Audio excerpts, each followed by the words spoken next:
Hi everyone, good to see you. Welcome to Sunday Stories with Miss Jana. I hope you had a wonderful week. I hope you got lots of time to play outside and enjoy the fresh air. It's Sunday evening, so to wind down our week, we're going to come together and read some stories and do some songs. Tonight we have 3 stories and 2 songs to sing, and then we'll finish off with Twinkle Twinkle. Stick around. Last Stop on Market Street. Written by Matt de la Peña and illustrated by Christian Robinson. Published by G. P. Putnam's Sons, an imprint of Penguin Young Readers Group. CJ pushed through the church doors, skipped down the steps. The outside air smelled like freedom, but it also smelled like rain, which freckled CJ's shirt and dripped down his nose. He ducked under his Nana's umbrella, saying, "How come we gotta wait for the bus in all this wet?" "Trees get thirsty too," his Nana told him. "Don't you see that big one drinking through a straw?" CJ looked for a long time, but never saw a straw. From the bus stop, he watched water pool on flower petals, watched rain patter against the windshield of a nearby car. His friend Colby climbed in, gave CJ a wave, and drove off with his dad.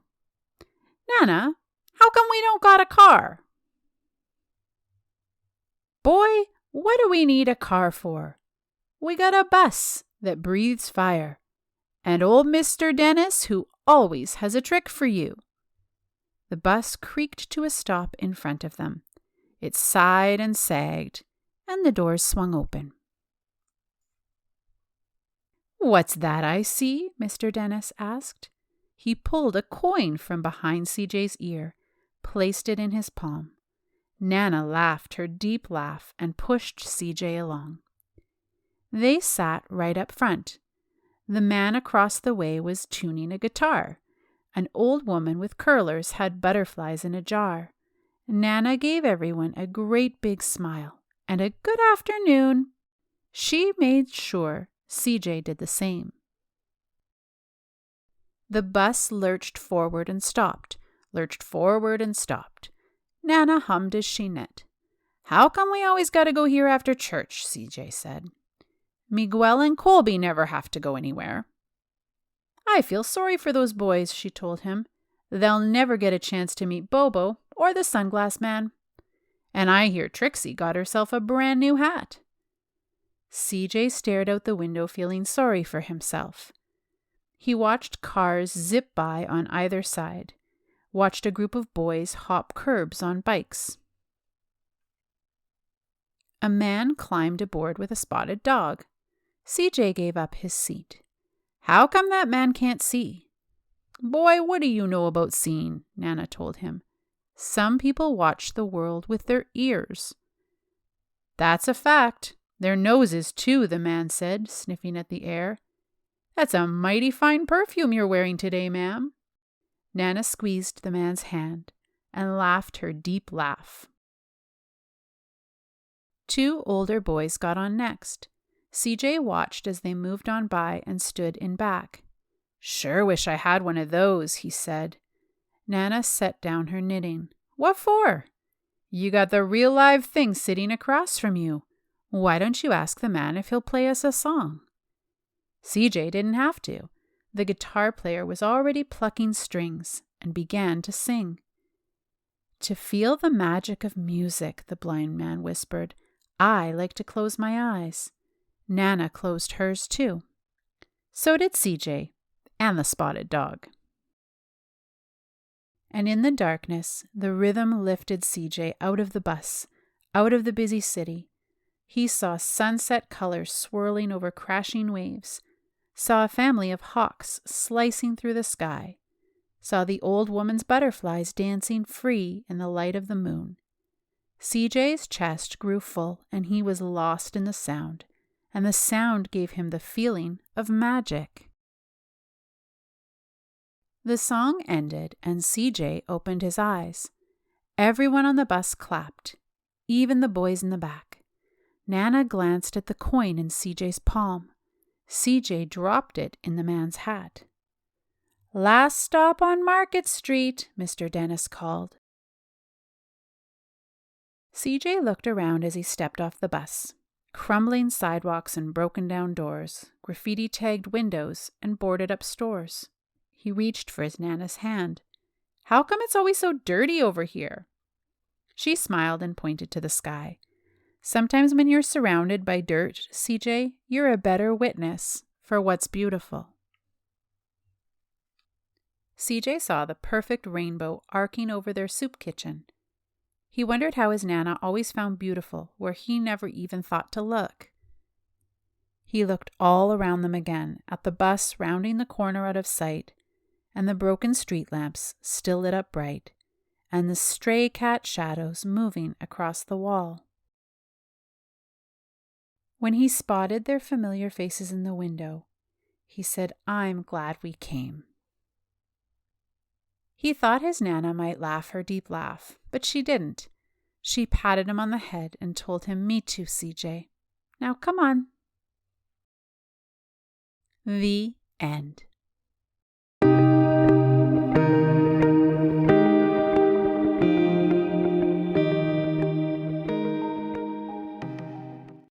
Glub, glub, glub, 3 ducklings sitting in a bath.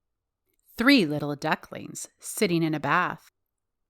One jumped out and said with a laugh, "There's not enough room for me to splash! Ha ha ha!" 2 little ducklings sitting in a bath. One jumped out and said with a laugh, "There's not enough room for me to splash! Quack, quack!" 1 little duckling sitting in a bath. He jumped out and said with a laugh, "There's not even enough room for me to splash! Quack, quack, quack!"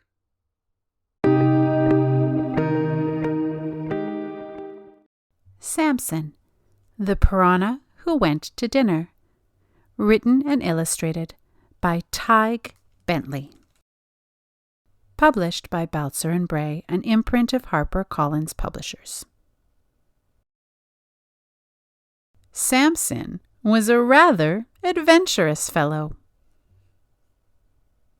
While other piranhas stayed close to home, he wanted to explore far and wide, and while they stuck to the same old routine, Samson liked to get out and try new things. "Excuse me, would you like to play a game of tennis?" "No." "How about a trip upstream?" "No." Most of all, Samson dreamed of eating fine food at the fanciest restaurants. But while he drooled at the thought of luscious lily linguine and crispy kelp cakes, the other piranhas ate the same boring food day after day. So every day, Samson ate alone, until one morning he saw something he thought might change their minds. "Fancy restaurants opening today. Perhaps you gents might like to carry me for a—" "No way." "Not for me." "Silly Samson, a restaurant is no place for a piranha." Perhaps they were right. With their fearsome features and terrible teeth, piranhas weren't really welcome anywhere, let alone in fancy restaurants. But he had to try, so Samson set off alone and soon arrived at the first restaurant. He smiled his friendliest smile and approached the waiter. "Excuse me, sir, I was wondering if I may—" "Salty mother of mackerel!" "Piranha!" His friends were right. He couldn't get into a restaurant looking like a piranha. But maybe he could get in looking like something else. He would need a disguise. Samson checked his mustache and fluffed his eyebrows. He could almost taste the luscious lily linguine and the sizzling seaweed sausages. "Pardon me, but I believe you have a reservation for Samson P. Rana." "Let me see. Of course, Mr. Rana. Right this way, please." Samson peered eagerly into the restaurant, and when he saw the plates piled high with crispy kelp cakes and duckweed sauce, he couldn't help but smile a large, very piranha-like smile. "Scaly Neptune's crab cakes!" "Piranha!" Samson's smile disappeared as fast as the fish in the restaurant. He couldn't get into a restaurant, and he didn't fit in at home. Samson felt more alone than ever. There was only one more restaurant, one more chance for a fancy meal. This time he would make sure his costume was perfect. "This is it," thought Samson. He nervously swam up to the final restaurant. "Excuse me, my name is Mr. Rana, and I have a reservation for this evening." "Oh, Monsieur Rana, of course. Right this way, please." "Would you like to sample some creamy crab soufflé? Or perhaps some crispy kelp cakes?" Samson's mouth watered. Had he finally made it? "Please, sir, allow me to take your hat." Samson couldn't believe it. His dream was about to come true. But just then, "For the love of smoky sea bass! Piranha!" But this time, as fish scattered this way and that, taking their delicious kelp cakes and soufflés with them, Samson realized he wasn't the only fearsome fish who wanted to dine out on fancy food. And with his new friends came a new idea. They would open their own fancy restaurant, one where the food was so good that this time it wasn't Samson wearing a disguise. The end. Great work listening, my friends. I would love to hear what you thought of the story. So now we're going to sing one of these songs that I used to sing when I was a little kid. And it's a Sharon Lois and Brahms song about elephants. And I actually used to listen to this on a record. So ask your grown-up what a record looks like. We need to know our numbers for this one. So we're going to count 1 to 5 together to practice, okay? So 1, 2, 3. What comes after 3? Good work. 4. And what's after 4? 5. Okay, I think we're practiced and ready to go. One elephant went out to play upon a spider's web one day. He had such enormous fun that he called for another elephant to come. 2 elephants went out to play upon a spider's web one day. They had such enormous fun that they called for another elephant to come. 3 elephants went out to play upon a spider's web one day. They had such enormous fun that they called for another elephant to come. 4 elephants went out to play upon a spider's web one day. They had such enormous fun that they called for another elephant to come. What number are we on now? Good work. 5 elephants went out to play upon a spider's web one day. They had such enormous fun, but there were no more elephants left to come. Fantastic work, my friends. Me and Mama. Written and illustrated by Cosby A. Cabrera. A Deneen Milner book published by Simon & Schuster Books for young readers. Good morning to you, sings Mama bright as sun. Sometimes she sings it like the birthday song. I've tiptoed to where she is in the house. It smells like cinnamon. Papa and Luca are still sleeping, but I want to be everywhere Mama is. I put my nose to the window. My breath makes a cloud inside. The clouds outside are wearing shadows. The wind is painting the outside window with beads of water. It's raining, I say. The perfect day for boots and puddles, says Mama. Bathroom first, she says. Then water, I say. This is Mama's cup. Sometimes I take a cool sip, but I have to be careful because her cup is breakable. This is my cup. Mama's cup goes clink, clink with a spoon. My cup goes duh. Clink, clink, clink, duh. Clink, clink, clink, clink, clink. Sometimes things break, Mama says. Uh-oh. This is Mama's toothbrush. This is mine. I get less toothpaste. Round my teeth with little circles, Mama says. Round my teeth with little circles, I say.